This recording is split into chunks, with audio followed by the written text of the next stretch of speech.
Oke teman-teman, sahabat UT dimanapun Anda berada, selamat bertemu kembali masih bersama Mas Rita Pen yang biasa sharing tentang perkuliahan di Universitas Terbuka. Teman-teman, pada hari ini tanggal 12 April, banyak sekali di media sosial, baik di WA maupun di Facebook maupun di Twitter maupun di Telegram, banyak yang menanyakan yang berkaitan dengan Tuton. Ada mereka yang tampilan di Tuton itu sudah muncul mata kuliah, ada yang belum. Jadi yang belum, terutama teman-teman kita yang masih semester 1, itu juga bertanya-tanya kepada kita-kita semua yang mungkin mahasiswa lama, "Kak, kenapa sih kok belum muncul padahal teman kita sudah muncul?" Nah, seperti itu. Teman-teman tidak usah khawatir karena memang munculnya mata kuliah di halaman elearning.ut.ac.id ini tentunya secara bertahap, dan nanti akhirnya pada tanggal 18 April nanti itu sudah muncul semua. Jadi teman-teman mulai hari ini, karena banyak sekali mulai hari ini juga ada yang udah muncul 1 mata kuliah, ada yang 2 mata kuliah, ada yang 3 mata kuliah. Nah, teman-teman bisa cek mulai sekarang secara bertahap, dan teman-teman bisa lihat atau mungkin teman-teman bisa pelajari menu-menu apa saja sih yang ada di halaman elearning.ut.ac.id yang semua mata kuliah itu. Nah, setiap mata kuliah nanti teman-teman coba lihat, pelajari bahwa situ ada menu namanya menu pendahuluan. Nah, teman-teman nanti bisa pelajari apa yang harus dilakukan di situ. Teman-teman coba terapkan jika teman-teman sudah mengikuti OSMB ataupun PKBJJ. Tentunya teman-teman sudah mengetahui langkah apa yang akan diambil ketika teman-teman di menu pendahuluan.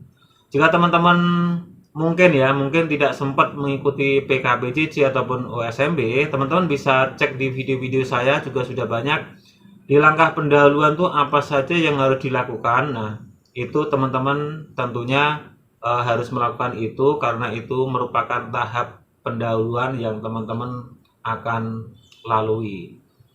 Seperti contoh misalnya adalah teman-teman harus membaca ataupun melihat video sapaan dari dosen kita, ataupun teman-teman nanti harus mengisi forum perkenalan dan sebagainya. Dan tentunya nanti teman-teman di pendahuluan tersebut, teman-teman akan mendapatkan sebuah materi penting yang teman-teman harus ketahui, yaitu mata kuliah ini tuh yang harus kita kuasai apa. Jadi apa sih yang harus kita pelajari dan harus kita tempuh dan harus kita kuasai nanti ketika kita mempelajari mata kuliah. Nanti di situ di pendahuluan tuh ada semacam poin-poin yang teman-teman harus baca dan nanti akan menjadi acuan untuk melaksanakan tutorial online.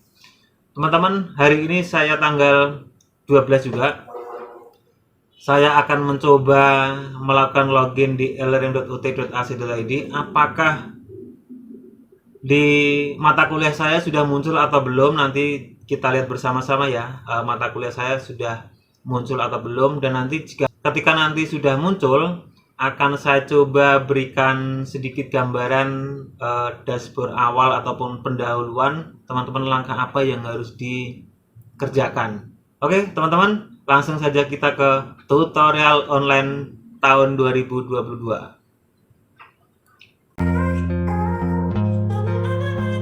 .ut.ac.id.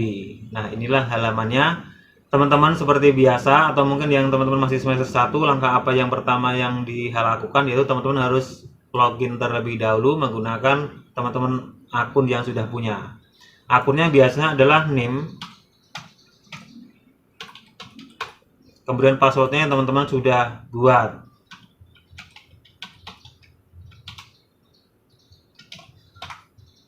Kita cek bersama-sama apakah mata kuliah saya sudah muncul. Ternyata mata kuliah saya, kebetulan semester ini saya mengambil 6 mata kuliah. Nah, bentuknya atau mungkin tampilannya adalah seperti ini. Bagi teman-teman masih mahasiswa baru, tentunya kan tampilannya seperti apa, Kak? Nah, seperti ini, teman-teman. Tampilannya ada seperti ini. Ini ada seperti motif batik seperti ini ya. Di video saya sebelumnya, atau mungkin teman-teman bisa searching satu folder atau mungkin satu playlist yang membahas tentang Tuton itu sudah ada. Teman-teman, inilah tampilan dashboard utama kita. Jadi di sini adalah muncul menu mata kuliah. Nanti teman-teman jika mengambil mata kuliah 6, berarti teman-teman di sini ada muncul 6 kotak seperti itu. Coba perhatikan nama mata kuliahnya. Jadi ini ada desain sistem pembelajaran 01. Nah, 01 ini adalah nomor kelas kita. Jadi berarti ada teman kita yang mungkin yang desain sistem pembelajarannya 02, ada yang desain sistem pembelajarannya 03, 04. Nah, inilah yang dinamakan nomor kelas kita. Jadi nanti dalam satu kelas itu biasanya memang ada sekitar 50 mahasiswa setiap kelasnya. Oke, akan saya coba di menu-menu di sini pelajari saja. Ini hanya tampilan saja, seperti masa mendatang, nama kursus, kartu. Ini hanya tampilan saja. Ini tidak berpengaruh apa-apa. Coba kita lihat. Coba kita klik ya. Kita lihat mata kuliah di saya. Teman-teman klik saja. Nah, teman-teman akan muncul seperti ini. Coba perhatikan di dashboard paling atas. Ini ada sesi pendahuluan dan sesi 1 sampai sesi 8, di mana sesi 1 sampai sesi 8 itu tombolnya ataupun tulisannya masih belum terlihat jelas. Ini berarti belum aktif. Jadi nanti akan aktif mulai tanggal 18 April. Nah, yang aktif sekarang itu adalah pendahuluan. Inilah yang teman-teman harus kerjakan sebelum tanggal 18 itu. Teman-teman pelajari di sini. Di sini ada nama mata kuliah, ada video sapaan dosen itu jika ada. Kemudian nama tutor atau email tutor, nanti teman-teman perhatikan di kelasnya.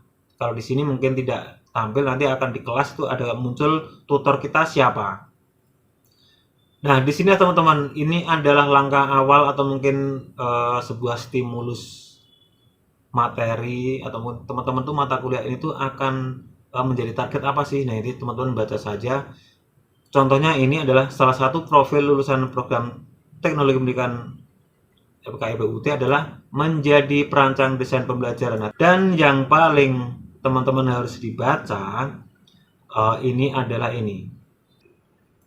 Diberikan tulisan huruf tebal ya, ini pasti teman-teman ini sangat penting. Jadi Anda diharapkan mampu mendesain program pembelajaran. Nah, teman-teman jika mata kuliahnya misalnya matematika, berarti Anda diharapkan mampu menjelaskan matematika seperti itu ya. Ini tentunya berbeda-beda. Dan selain itu teman-teman nanti diharapkan untuk menjelaskan esensi belajar dan pembelajaran, menjelaskan fondasi desain sistem pembelajaran, menjelaskan model klasifikasi, model pembelajaran sampai nanti di akhir tutorial online atau pertemuan 8 itu teman-teman mendesain pembelajaran di era digital dan era jaringan. Kemudian untuk nilai, coba perhatikan di sini, seluruh kegiatan tersebut berkontribusi 30%. Jadi ini berbeda. Memang ada yang 30, ada yang 40, ada 50. Contohnya begini. Jika mata kuliah saya itu ada yang berpraktek, itu ada yang 50, teman-teman.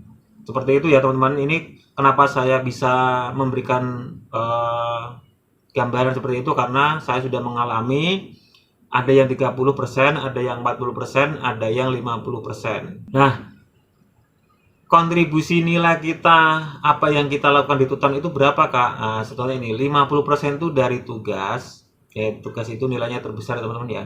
Kemudian 30% nilai diskusi. Nah, 20% dari kehadiran. Kan totalnya ini 100%. Nah, 100. Nah, nanti 30% dari 100% tersebut nanti itulah yang menjadi modal awal kita untuk dikontribusikan ke dalam nilai UAS. Teman-teman coba hitung sendiri nanti ya. Jadi intinya ini total itu jadi nilai 100 ya, nilai 100. Nah, 30% dari 100 itu nantilah yang akan dikontribusikan ke dalam nilai UAS. Seperti itu. Jadi ya kemungkinan besar memang tambahnya lumayan lah kalau teman-teman ikut aktif di Tuton ini. Selama proses belajar, baik melalui belajar mandiri maupun tutorial, Anda akan melakukan kegiatan. Nah, ini semacam apa sih yang harus teman-teman lakukan, yaitu membaca setiap modul, membuat rangkuman, mengerjakan latihan tes formatif, memberikan tanggapan, mengerjakan tugas 1, 2, 3, dan mengevaluasi program tutorial dengan mengisi kuesioner. Nah, nanti di akhir itu ada, biasanya itu pertemuan atau sesi 7, teman-teman akan mendapatkan disuruh mengisi evaluasi tutorial online ini seperti ini. Nah, paling tidak gambarnya seperti itu teman-teman. Ini teman-teman baca biar teman-teman bisa apa ya, oh ternyata mata kuliah yang akan saya pelajari itu adalah ini. Seperti itu. Untuk rancangan aktivitas ini teman-teman itu bisa diklik dan di-download saja. Nah, ini dibaca dan di-download. Nah, teman-teman yang harus dilakukan berikutnya adalah di forum perkenalan. Nah, teman-teman di sini ada forum perkenalan, dan di sini coba tambah topik diskusi baru jika teman-teman ingin kenalan. Sebagai contoh seperti ini, di forum perkenalan ini kan masih kosong nih, teman-teman klik tambah topik diskusi baru. Nah, kemudian tambah subjek. Nih teman-teman, ini adalah terus saja perkenalan. Nah, teman-teman bisa diklik sini, misalnya nama,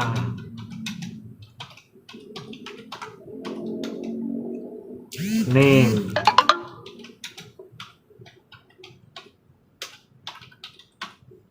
kemudian UPBCC. Di video saya sebelumnya sudah ada ya. Nah, ketika teman-teman sudah ketik di sini, maka teman-teman klik post ke forum. Dan saya adalah orang pertama yang melakukan di pengisian di forum perkenalan ini, teman-teman. Nih, dosen kita aja belum, tutor kita aja belum, saya yang pertama. Oke, teman-teman, jika sudah teman-teman kembali dashboard tadi. Nah, di sini teman-teman ada strategi belajar, teman-teman bisa dibuka dan dibaca. Ini strategi mengelola waktu, membaca cepat, merekam hasil baca, resume outline, dan peta konsep. Nah, ini banyak sekali yang teman-teman kita yang bertanya, Kak, bagaimana sih tipnya, triknya mengerjakan tuton atau mungkin cara belajar di UT? Di sini disampaikan atau diberikan oleh dosen kita. Nah, teman-teman bisa dimanfaatkan. Tata tertib teman-teman dibaca saja. Di sini download dan dibaca boleh. Oke, saya kira itu. Apalagi yang perlu dibahas untuk tampilan di pendahuluan ini. Jika teman-teman nanti bertanya tentang ini seperti apa di tampilan pertama ini, teman-teman sampaikan saja di kolom komentar, nanti akan saya coba jawab. Oke teman-teman, sahabat UT, sekian informasi dari Mas Rita Pen. Mohon maaf jika ada salah kata dalam penyampaian, dan teman-teman jika suka dengan video-video saya, teman-teman bisa klik tombol like, comment, share, dan subscribe jika teman-teman belum subscribe. Biar nanti, jangan lupa juga teman-teman tombol loncengnya dinyalakan ya, biar nanti ketika saya memberikan video-video selanjutnya, teman-teman langsung mendapatkan notifikasinya. Oke teman-teman, sekian. Mohon maaf jika ada salah kata dalam penyampaian. Sampai jumpa di video selanjutnya. Bye-bye.